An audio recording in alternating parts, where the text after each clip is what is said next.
jeunesse, le premier événement olympique sur le sol africain. Mesdames et messieurs, merci d'accueillir très chaleureusement le président du Sénégal, Monsieur Bassirou Diomaye Faye.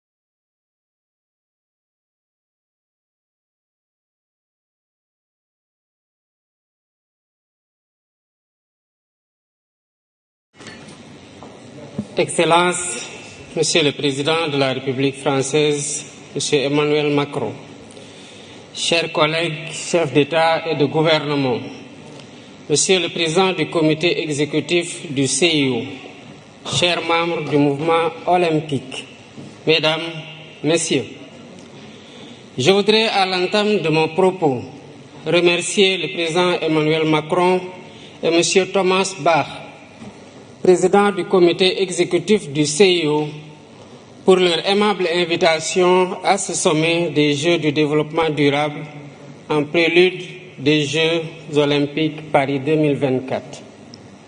J'adresse à la France, pays hôte, et au mouvement olympique mes meilleurs vœux de succès pour ce rendez-vous de l'excellence sportive mondiale et de la fraternité humaine. En nous réunissant ici sous le sceau, sous la bannière de l'olympisme, nous faisons vivre toute la tradition antique de la trêve olympique, célébrant les idéaux de paix, de sécurité et de compréhension mutuelle entre les peuples. Cette tradition nous rappelle que le sport n'est pas que compétition. Il est aussi une humanité qui rassemble les peuples au-delà de leurs frontières et de leurs différences. C'est tout le sens de la résolution de l'Assemblée générale des Nations unies sur l'édification d'un monde pacifique et meilleur grâce au sport et à l'idéal olympique.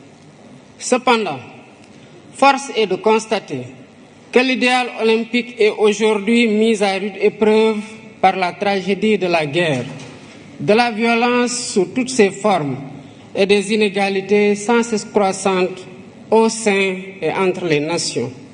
Mesdames et Messieurs, ce sommet qui s'inscrit dans la continuité du pacte de Paris pour les peuples et la planète et la perspective du sommet de l'avenir en septembre prochain à New York nous interpelle sur l'urgence d'œuvrer de façon plus résolue à la réalisation des objectifs de développement durable.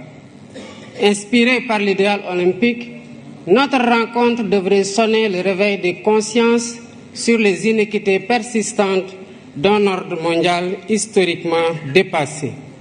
Si nous voulons que les choses changent, il nous faut changer les règles du jeu. Je pense à l'évasion fiscale, aux congés fiscaux abusifs et aux autres flux financiers illicites qui privent nos pays de ressources vitales au financement du développement. Je pense à la question lancinante du traitement juste et équitable de la dette ainsi qu'au système de notation biaisé sur l'évaluation du risque concernant l'Afrique. Je pense aux conditions inéquitables de la transition énergétique, quand certains partenaires interdisent le financement à l'étranger de sources d'énergie fossiles, y compris le gaz, alors qu'ils continuent d'utiliser eux-mêmes des sources beaucoup plus polluantes comme le charbon. Je pense à l'architecture de la gouvernance économique, politique et financière mondiale, héritée de la Seconde Guerre mondiale, dont la composition des organes et le processus de décision ne reflètent plus les réalités de notre temps.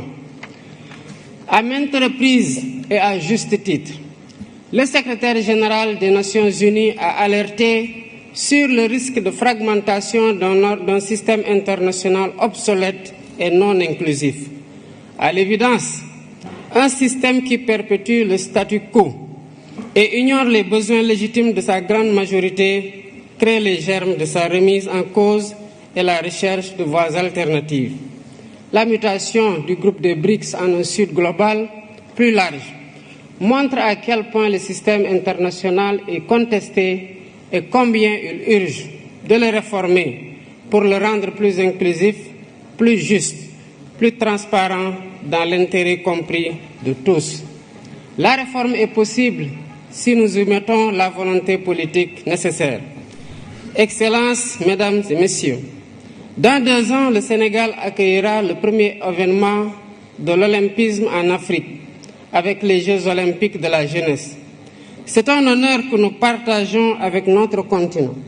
Merci au président Thomas Bach et merci aux membres du CIO pour le choix unanime porté sur le Sénégal pour abriter ce rendez-vous historique de la jeunesse mondiale. Conformément aux engagements convenus, nous préparons l'événement en tenant compte de 3 impératifs. D'abord, la co-construction entre l'État, le CIO et le Comité national d'organisation sous la conduite dynamique de M. Mamadou Diagne Ndiaye, président du Comité national olympique sportif sénégalais. Ensuite, la maîtrise des dépenses publiques en privilégiant la réhabilitation et la mise à niveau d'infrastructures existantes pour abriter les compétitions. Enfin, le suivi renforcé des questions de sécurité, d'hébergement, de transport, de restauration et de santé, entre autres. Je remercie le CIO et tous les partenaires qui nous accompagnent pour faire cette première de l'olympisme en Afrique une fête de la jeunesse du monde et une réussite collective dont nous serons tous fiers. Je saisis l'occasion pour attirer l'attention du sommet sur le fléau insupportable du racisme et de la discrimination raciale qui continue de gangréner le sport dans un contexte de banalisation des discours haineux et xénophobes. Face au racisme,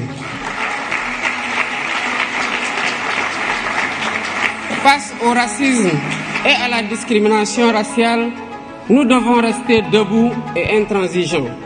C'est ainsi que nous pourrons mieux protéger les valeurs cardinales de l'olympisme et célébrer ensemble sa magnifique devise Citius, Altius, Fortius. Je vous remercie de votre aimable attention.